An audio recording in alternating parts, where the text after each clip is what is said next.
The maid Lasiska stuffs 2 little flowers hard into her nostrils, making sure no air can get in, before slowly pushing open the door. On the bed lies a dying noble old man, the master of this house. Because the Black Death is raging through the city, countless people have already lost their lives to it. Rich or poor, noble or lowborn, no one can escape the fate of infection. In the noble family Lasiska serves, everyone except the master and his daughter has failed to survive. Only 3 people remain in the huge house, but not long ago, the master also unfortunately caught the disease. Miss Philomena is not worried about her father's condition. What she worries about is that after he dies, she will be left alone with no way to survive. But very soon, things take a turn. That day, a messenger brings good news. A viscount cousin in the countryside has sent an invitation, inviting the whole family to take shelter at his villa. It is an outrageously luxurious building, almost like a castle, and even among nobles, it is a symbol of power and status. For now, the Black Death is only raging in the towns and has not spread into the countryside, making that place a rare safe haven. Only a small number of nobles are invited this time, and the spots are first come, first served. So after receiving the invitation, they set off immediately, afraid they will miss their place. Philomena cannot wait to return to her room and pack, completely ignoring her father, who is barely hanging on. Your father is gravely ill. Beatrice, this is our ticket out of here. So it's settled then. We leave tomorrow at dawn.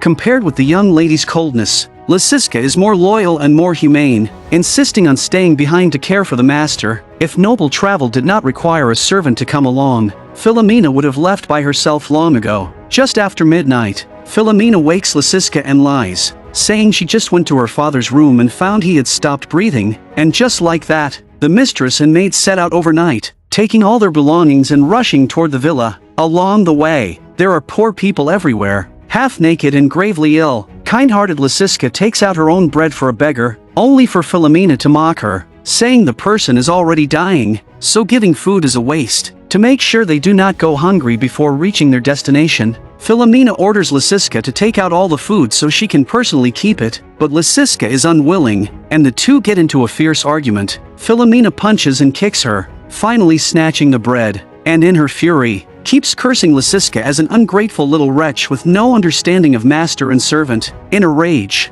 Lasiska pushes the young lady off a bridge. Seeing her fall into the water, she does not save her, and instead excitedly drives the cart away. She dresses herself up like a noble lady and appears at the villa pretending to be Philomena. By now, all the other invited nobles have arrived. No one could possibly imagine that the so-called noble daughter before them is actually a lowly servant, but what they are even less prepared for is that this villa is not safe either. The steward says the viscount has gone to the next town and has not yet returned. In truth, he died of the Black Death the day before they arrived. His body has not even been buried yet, and these nobles have already come pouring in. Servants without a master are useless here, and once news of the viscount's death spreads, his relatives will swarm in. By then, they will all bring their own servants, and the existing servants will definitely be driven out. To have a place to survive in this chaotic world, the steward can only lie and say the viscount is away. But Pampinia, his fiancée who has never met him, keeps questioning him. Pampinia is already 28, and has finally waited for this marriage, so she does not want anything to go wrong, even bringing a generous dowry with her. However, she never could have imagined that her road to marriage would be this difficult. Not only does she become a widow before ever seeing her husband, she will even pay with her life. That night, while everyone is asleep, Pampinia's maid creeps down to the basement and opens a wine barrel, and inside is a girl infected with the Black Death. This person is her closest friend. She secretly transported her here inside a wine barrel, originally hoping her friend could hide and recover here, but she never expected her not to last even one night. Under cover of darkness, she silently rolls the barrel outside the gate, but before she can bury it, the steward catches her. The maid panics, afraid he will expose her. Once the nobles discover she brought an infected person here, she will definitely be thrown out of the villa. But when she looks carefully under the bridge, she actually sees another corpse down there. The villa is full of portraits of the master, and the maid recognizes at once that he is the viscount. Both of them now hold each other's secrets, and finally they reach an agreement. Neither can say anything. At this moment, the people inside the villa are thrilled to have found a safe haven,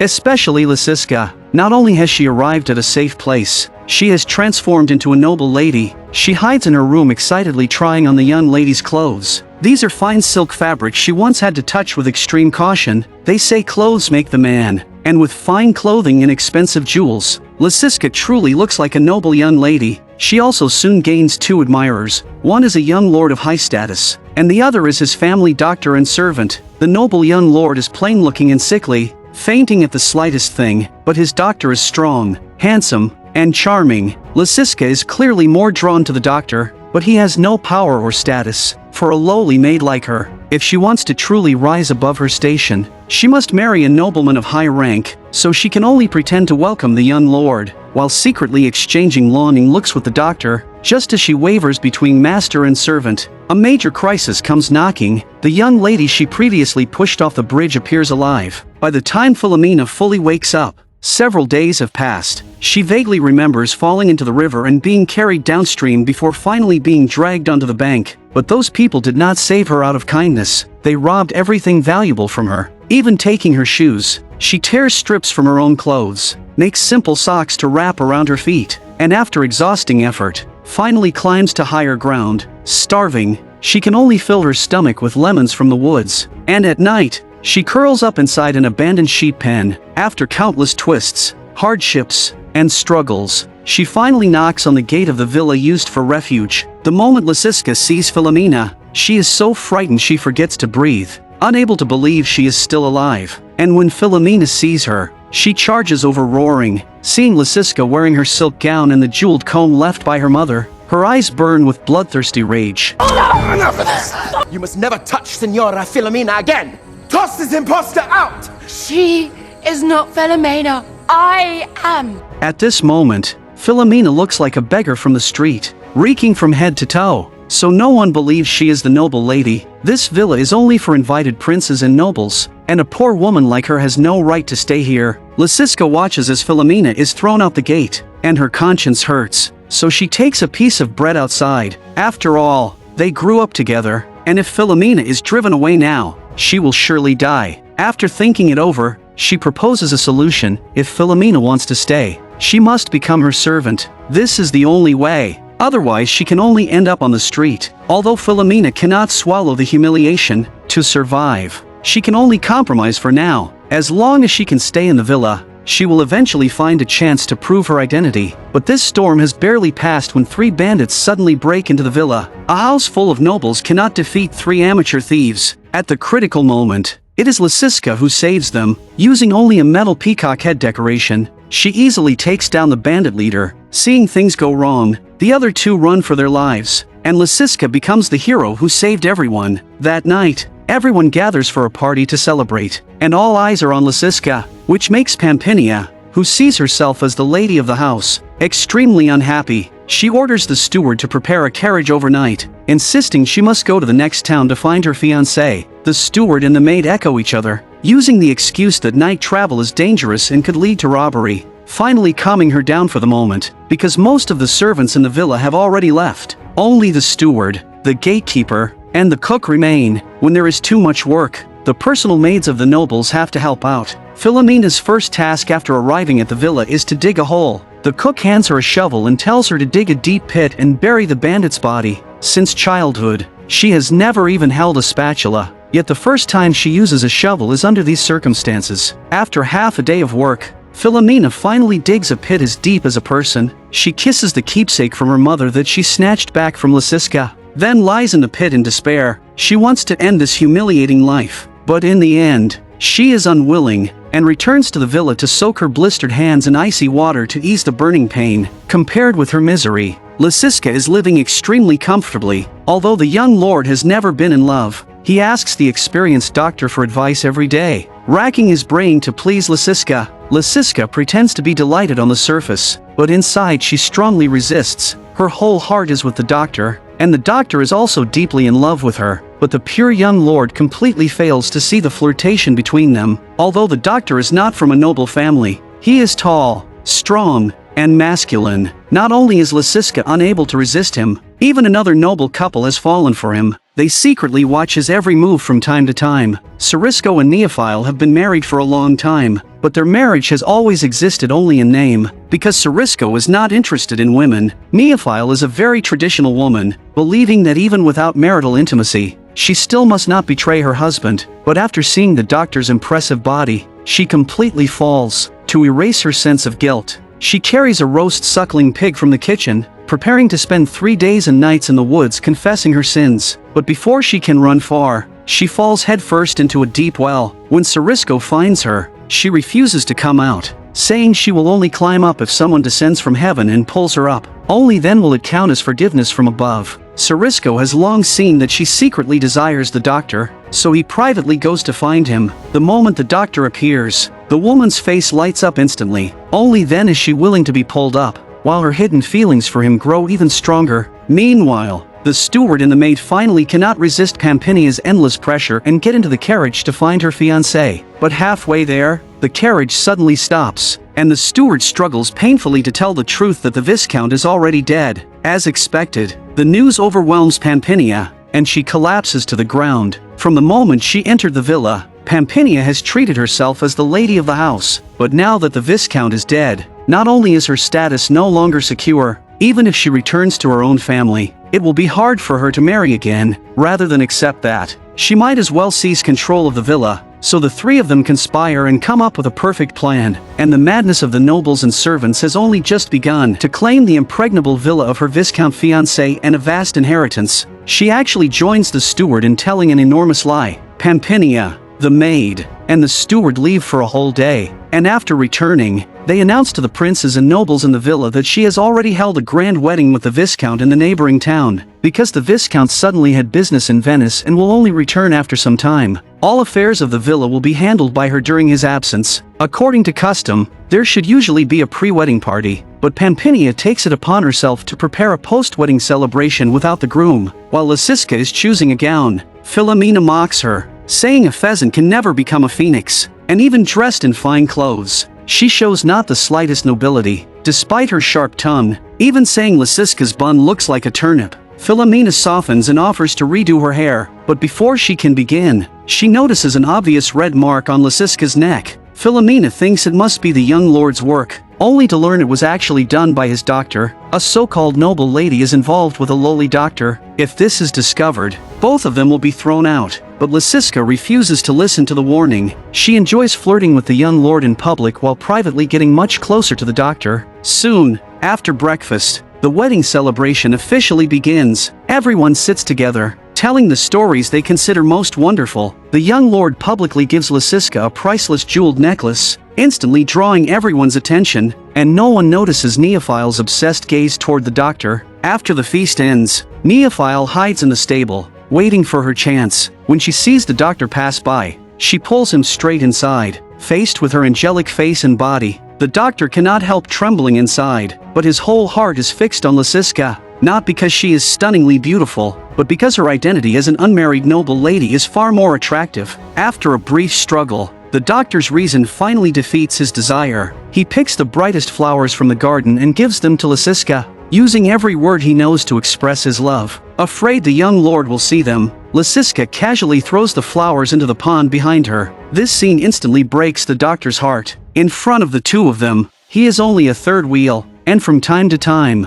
he even has to serve as a tool, but he also wants to climb into the upper class. So he makes a bold decision. He adds poison to the medicine the young lord takes every day, and after taking it, the lord becomes extremely weak, his eyes soon swelling into narrow slits. The cook hears his groans and kindly comes in to check, and with her small knowledge of medicine, she immediately sees that the young lord has been poisoned. The residue in the cup indeed confirms her guess. She mixes an antidote for him to drink, and soon suppresses the poison from spreading. At first, the young lord does not believe the doctor would poison him, although the two are master and servant in name. After years together, they are more like brothers, but when he staggers out wanting to question him, he hears muffled sounds in the corridor that seem to be coming from Lasiska's room. He quietly walks over to look, and through the crack in the door, sees a scene that nearly suffocates him. The brother he trusted and the woman he likes have both betrayed him, but he does not rush in and catch them in the act. Instead, at dinner, he exposes the doctor's poisoning in front of everyone. Out of their former bond, he does not drive the doctor away, but makes him the lowest servant, not even allowed to eat at the table. Although Lasiska has behaved improperly, the young lord still kneels down and proposes, all because first love, in his mind,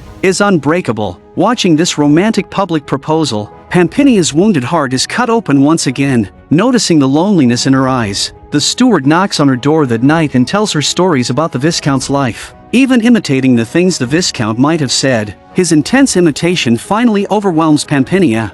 Would he have loved me? He would have loved you. What else would he have done? Would have looked at you, held you. And the two cross the line. After that night, Pampinia falls in love with role-playing. Whenever the two are alone in her room, the steward must wear the Viscount's clothes and imitate him. In public and in private, he tries his hardest to please the lady of the villa. But one day, he actually runs into the hall wearing the Viscount's clothes. And this instantly enrages Pampinia. Once their relationship is exposed, the lie they created will also be exposed. By then, news of the Viscount's death will spread, and her position as lady of the house will definitely collapse. Pampinia not only humiliates the steward in public, but at night, she shuts him out and tells him never to come to her room again. The steward is humiliated and furious, and when he complains to Sarisco, he speaks too quickly and accidentally reveals that the Viscount is dead. Who knows? The Viscontessa and her handmaiden, but no one else. Well, the cook. To stop Pampinia from continuing to trample on him, the steward discusses with Sarisco that they need someone more powerful than her to take control of the villa. The reason Sarisco gets involved in this matter starts with a family letter. A few days earlier, he received a letter from his father saying that all their family property and houses had been seized by the bank, and they had gone bankrupt like beggars on the roadside. This villa has become the couple's last place of refuge, so they must do everything possible to stay here. As for who should control the villa, the steward already has a suitable candidate in mind. However, just as his plan begins, Pampinia drops the bombshell that she is pregnant. Everyone present is shocked, while the steward's face clearly shows a joy no one else can understand. But that joy is soon replaced by a nightmare, and this impregnable villa is about to face a life-and-death catastrophe that will change everyone's fate. The noble lady soaks her swollen red hands in icy water, all because her maid has stolen her identity and reduced her to a kitchen servant. So she endures humiliation,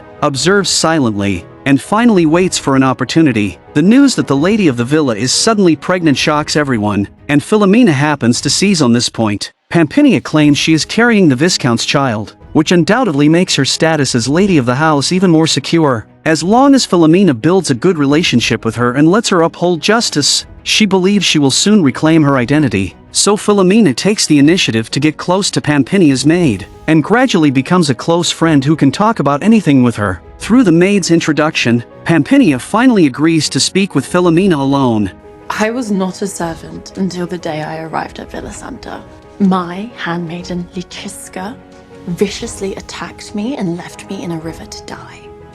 Philomena says she has been cooperating with Lyciska's performance only so she could have a place to survive. She kneels before Pampinia and begs her to tear away Lyciska's false disguise and help her restore her status as a noble lady, but her humble attitude does not win Pampinia's pity. Pampinia uses the excuse that the baby in her belly has kicked her, politely refusing Philomena's request. The maid feels very guilty for failing to help her friend. She secretly adds old vinegar to Lyciska's drink, using this method to avenge Philomena. But soon, the villa faces another major crisis. Before this, the steward did not know Pampinia was carrying his child. Unwilling to have his pride trampled, he had sent an invitation letter to the Viscount's cousin in the Viscount's name. He hoped that after the cousin arrived, he could replace Pampinia as the person in power. But unexpectedly, Pampinia announces her pregnancy at this exact moment. Others may not know, but the steward is very clear that this child must be his. However, what gives the steward an even bigger headache is the arrival of the Viscount's cousin.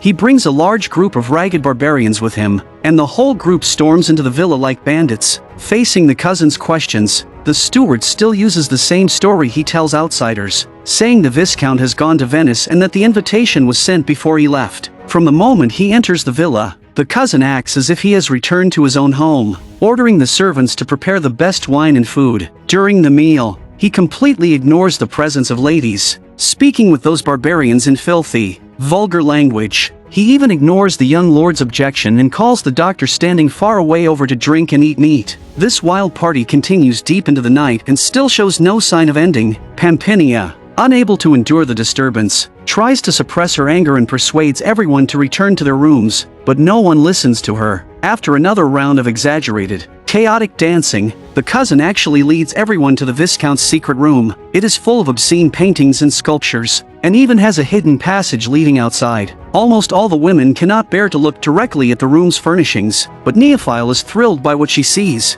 and the desires she has repressed inside are completely released. Very soon, however, things develop in an uncontrollable direction. The barbarians grow excited and dance with swords for entertainment, and one of them accidentally runs one of his own men through with a blade. Only when they see the Viscount's cousin laughing at the corpse do they realize how terrifying these people are. Pampinia tries hard to put on the authority of the lady of the house, shouting in a trembling voice for them to leave the villa at once, but it is easy to invite trouble in and hard to send it away. The cousin and his group not only have no intention of leaving, they even try to assault the women in the room. Seeing Philomena being carried away, about to suffer inhuman treatment, Pampinia's maid reveals Philomena's noble identity at the critical moment. Since she is the Viscount's cousin, that means she is also related to this cousin, but the maid's words have no persuasive power, while Lysiska's words suddenly turn the situation around. Lysiska admits that she is only Philomena's maid, and because something happened on the road and she believed Philomena was dead,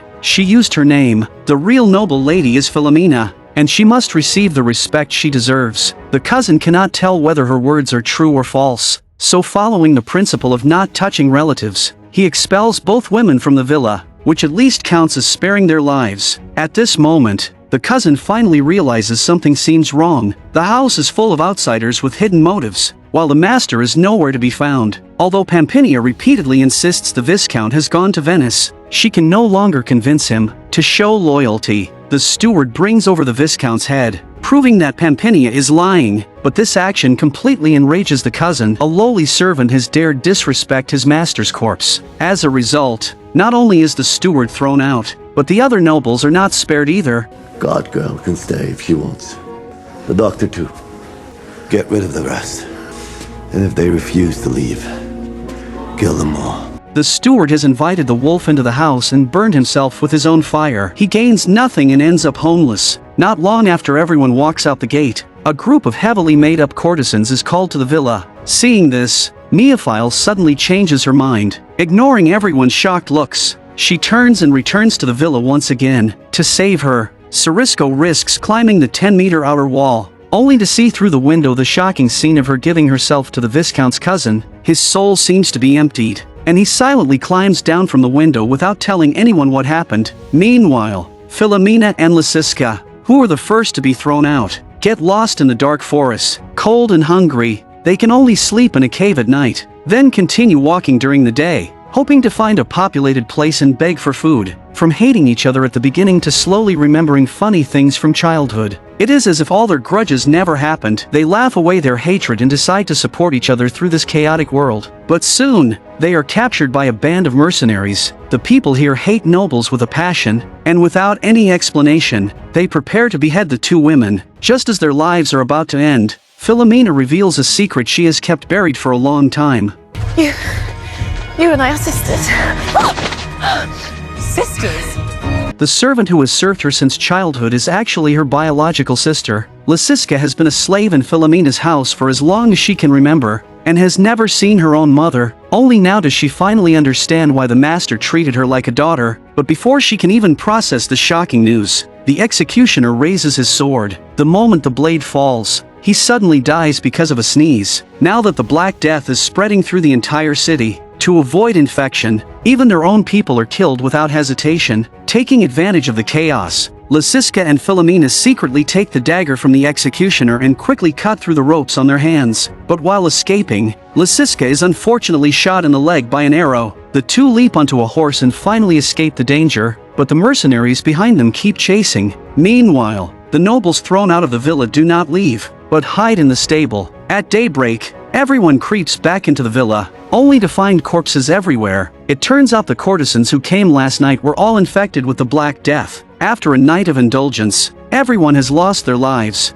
and even the doctor is not spared. Everyone stuffs as many onions as possible into their pockets, hoping to keep the disease away. Neophile is clearly terrified by the scene and finally comes to her senses. She leads everyone to her room, where the Viscount's cousin is sleeping. Several men work together to tie his hands tightly, and after a huge effort, finally subdue him. But no matter what, he is still the only heir to the Viscount's estate. Even in chaotic times, a noble cannot be killed casually. To secure her position, Pampinia decides to use her final trump card. She puts on a bright red bridal outfit and the most expensive jewels, appearing like a proud peacock, ready to make a deal with the cousin. But just as she reaches the door, she sees Cerisco and Neophile, who have come looking for a way out as well. In the end, the couple is pushed outside the door by Pampinia. Pampinia shyly walks up to the cousin and proposes cooperation. As long as he agrees to marry her, she will set him free. Unexpectedly, the cousin not only refuses the proposal, but also mocks Pampinia as old and faded, saying she is not even as good as those courtesans. He would rather rot in the room with the disease than lower himself to marry her. Humiliated like this, Pampinia walks out of the room like a soulless shell, barely knowing how she made it out. After she leaves, Cerisco and Neophile finally enter, hoping the cousin will consider hiring them as steward and housekeeper. For Neophile's sake, the cousin agrees to the proposal, and he can also see that although the couple have no physical marriage, they possess a love beyond ordinary husband and wife. Cerisco and Neophile embrace and cry with joy, grateful that they now have a way out. But at this moment, 2 boils have appeared on Neophile's neck, clearly showing she has been infected with the Black Death. Back in her room, Pampinia collapses onto the bed and sobs loudly. Since childhood, she has never suffered such humiliation. She tightly holds her maid's hand, as if grabbing a lifeline, but her words are sweet on the surface and poisonous underneath. She says the maid is her best friend, but in reality, she uses the maid's gratitude to make her do extremely dangerous things. That night, the maid goes to deliver food to the cousin as usual. What she does not know is that he has already freed himself from the ropes. Afraid there may be others outside the door, he does not act rashly, and continues pretending to be tied up. But he never expects that the maid, who seems to have no combat ability at all, will ambush him and strike a fatal blow while he is completely unprepared. The last thing he says is that he is not the only heir. The maid is so frightened by her own actions that she panics and fails to understand the meaning of his words. When the steward sees the corpse, a chill runs down his spine, knowing Pampinia's next target will definitely be him. Smart enough to see danger, he chooses to flee, leaving this blood-soaked villa behind. On the road, he runs into someone from his hometown. After learning that he has nowhere to go, the fellow villager kindly takes him to his small wooden hut. The hut is full of homeless but kind commoners, and they bring out their best food to serve him. But when the steward looks closely, it is actually a burnt black frog. Since the Black Death began, he has stayed in the villa the whole time, where there is enough food to feed hundreds of people for years. Enough to survive the plague-ridden winter. He never expected the poor outside to have fallen so low that they must eat frogs to fill their stomachs. After thinking it over, he decides to bring people back and take the villa by force. Meanwhile, Lysiska and Philomena finally return to the villa.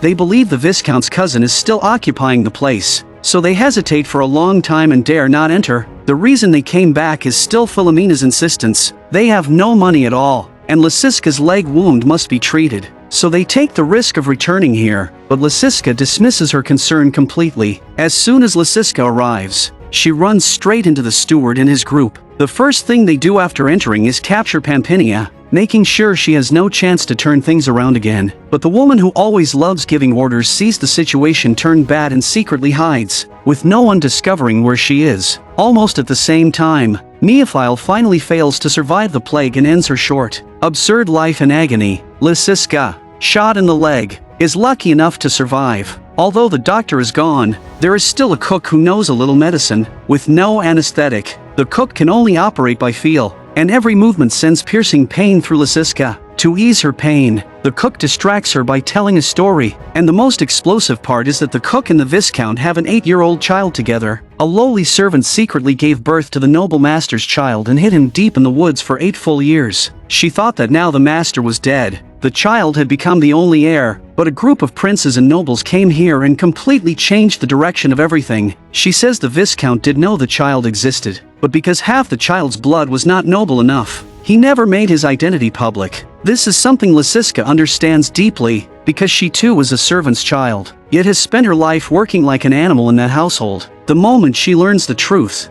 her heart fills with resentment, and the sisterhood she and Philomena had barely rebuilt disappears completely. Philomena explains that she lied because her father told her to, but Lysiska can find no reason to forgive her. Philomena says family should always have unconditional love. Lysiska only finds that ridiculous. unable to understand how she is supposed to see Philomena as family. From the moment she can remember, she has been Philomena's personal servant, serving her every need. Yet Philomena has never truly done anything for her. Philomena mentions that she once saved her life, but Lysiska looks utterly confused. It turns out Philomena lied that her father was already dead so they would leave quickly and avoid catching the plague. But this also means she actually left her father alone at home. Lysiska is so shocked she cannot speak for a long time. She cannot forgive what Philomena has done, and decides she wants nothing to do with her from now on. Just as the sisters are arguing, Pampinia, hidden inside a barrel, is finally discovered. If she were truly pregnant, the steward might have allowed her to stay in the villa, but when they find her, she happens to be having her period,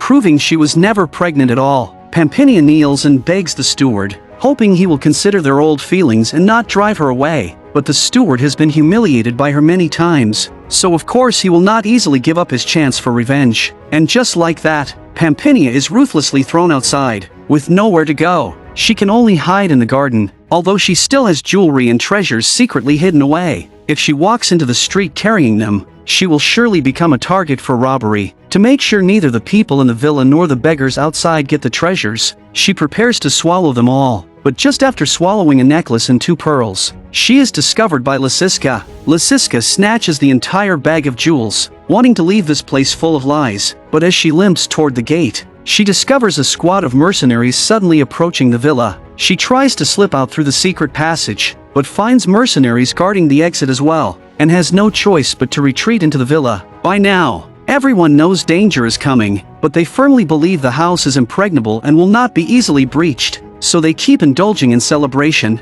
After learning the cook's son is the Viscount's only heir, everyone supports him as the master of this place. But unexpectedly, the courtyard gate is soon broken open. To survive, Pampinia joins the mercenaries' side, claiming she has a rich treasure inside the house. The mercenary leader agrees to take the money and leave. Because of this, Lysiska can only hand over the jewel she fought so hard to obtain. But after seeing that everyone inside is an unarmed mob, the mercenary leader changes his mind and decides to occupy the villa and kill everyone. Seeing things go wrong, the young lord is the first to attack. But a pampered noble is no match for a soldier leader. Not a single person in the room dares step forward to fight. In the end, Sarisco, who has nothing left to cling to, jumps onto the man and, catching him off guard, stabs out his only remaining eye. But the crisis is not over. When the mercenaries outside learn their leader is dead, they launch a fierce attack. With no other choice, everyone can only hide in the basement. Lysiska and Sarisco choose to hide up high, and sure enough, the basement becomes the first place searched. A mercenary slowly walks down into the basement and soon sees Philomena trembling there, and her scream echoes through the entire villa, making Lysiska's heart ache. Because the mercenaries are busy searching everywhere, no one is guarding the door. If Sarisco and Lysiska want to leave now, they might still have a chance to survive. But Sarisco has no home left, and his wife has died here, so in the end, he decides to stay. He deliberately throws a vase to the floor, drawing the mercenaries' attention and creating a chance for Lysiska to escape. Taking advantage of the chaos, Lysiska runs downstairs, glances at the unguarded gate, but still charges without hesitation toward the basement. She shoves the mercenary holding Philomena down the stairs, finally saving her life without disaster. But hiding forever is not a long-term plan. If they want to live, they must leave the basement and escape outside the house. Only now does Pampinia's behavior finally make the maid realize just how selfish and heartless she is. Every time danger appears, Pampinia brainwashes the maid by saying she is her best friend, and the only purpose of those words is to make the maid risk her life willingly. This time, just as usual, she pours out a stream of sweet words, then asks the maid to hide her inside a barrel and release her once the danger passes. What would I do without you?